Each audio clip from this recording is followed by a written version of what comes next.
These are my favorite two quotes when it comes to Destiny and the Crucible.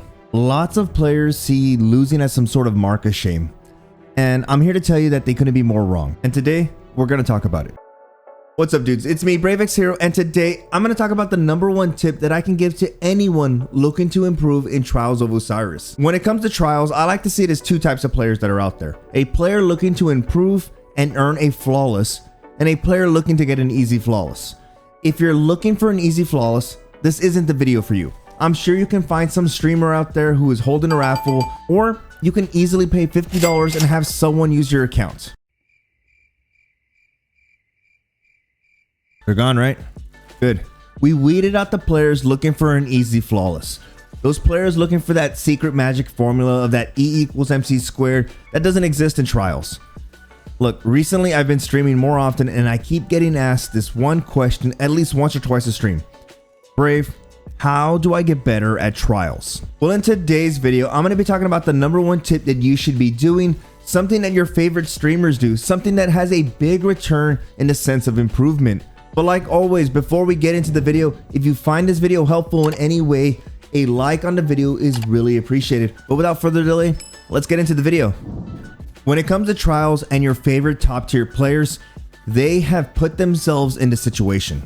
So you might be asking yourself, what does that mean? Well, it's simple. How often do you throw yourself into the lion's den? Well, that same concept applies to Destiny and Trials.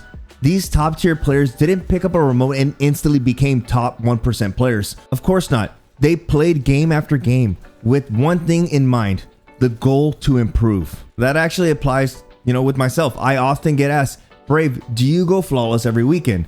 And some players might be shocked by my answer. No, I don't go flawless every weekend. I can go flawless every weekend. Sure, I can message Patty Cakes, I can message Apathetic, and I can message Shadow, and we can easily breeze through a 7-game card in less than an hour. But what experience did I get out of that? Nothing. There's no challenge in that. I gain nothing from experience. Now, I'm not throwing any shade to any of my current group of friends that I normally run with on a daily basis, but they're good players who are improving over time. But when I normally squad up with them, it's not a guarantee flawless. We like to see how far we can get in our Trials passage. Do we have the capability of going flawless? Yes, but it didn't always start like that. If you're a regular on the channel, then you probably met my friend Bigo. Now, the reason I'm using Bigo as an example is because I've seen Bigo slowly improve week after week. I went from seeing him losing almost every 1v1 to now he's clutching up 1v3s. And you're asking yourself, why is that? Because he puts himself in the situation. And I personally believe that's what every player needs to do. If you're looking to improve in Trials, you need to put yourself in the situation. Don't just wait for a service streamer to help you out or pay $50 for someone to carry you flawless. No, get in there with some friends and try to go flawless. It doesn't matter if you can only win 1 game. Make it a goal to win 2 games the entire weekend and slowly improve. Every game is a learning experience. This is one of the main reasons why I never stack up on Trials. I never jump in with like 3 really good players because it doesn't allow me room to grow. Rather than me taking an easy road to flawless, I use every game as a way to improve and hone my skills. Those skills can vary from my leadership role. Can I make the proper callouts? Or maybe is my positioning off? What am I doing that's causing me not to get a flawless on this card? Why am I losing game 5? Why can't I make it to game 7 with my team? You know what? Ask yourself this. How many 1v3s have you been in? The players who avoid Trials like it's the plague have never had that feeling of being in that situation. They've never been in that moment where it's time to clutch up. Never. And if you avoid Trials, you're never going to gain that experience. I recently made a video on the best tips for winning 1v3s, and some of the comments I saw at the bottom were, Brave, I've never been in that situation. And after reading those comments, it got me thinking. It doesn't matter how many Trials tip videos you watch. You can watch them from Apathetic. You can watch them from Nomad. You can watch them from Patty Cakes. It doesn't matter because all these tips, unless you go out there and put all these tips into play and you test your skill and you hone your skills, it's going to be a waste of time. This is why I say you gain experience from every single game you play, every single match and round you play in Trials. You always want to strive to move the chains forward.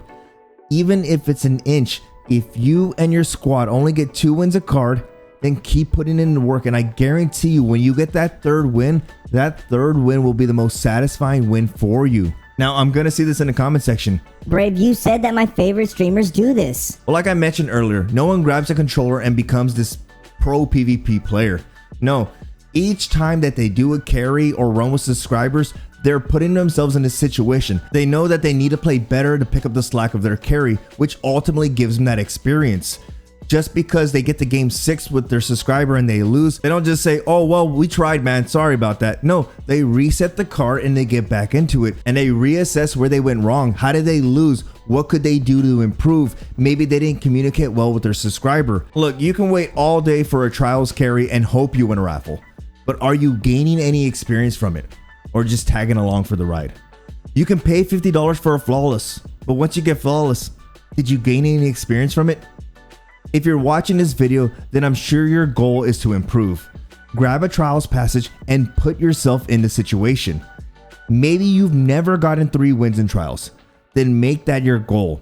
Sure, it's not a flawless, but moving your goal forward and forward is a great way to get your flawless. I go back to the original quotes from the intro of the video. They make more sense, right? Some people want a flawless and other people want to improve and get their flawless. What kind of guardian are you? I challenge you to set a goal and put yourself in this situation. You can watch this video and you can watch this video and you can watch this video, but at the end of the day, unless you put these methods into practice, you're never going to improve. This weekend, try to put yourself in a situation and try to move your goal just a little bit, slowly improve. Other than that, I hope you enjoyed the video, and like always, any likes and comments are greatly appreciated. And for those new to the channel, feel free to click that subscribe button to catch more Destiny 2 videos. If you're looking for more Trials videos on how to improve, Trials tips, positioning, movement, team chemistry, you can find both of those videos at the end screen now. But don't bother watching them if you're not going to put yourself in the situation. With that, guys, thank you so much for watching, and I'll see you in the next video.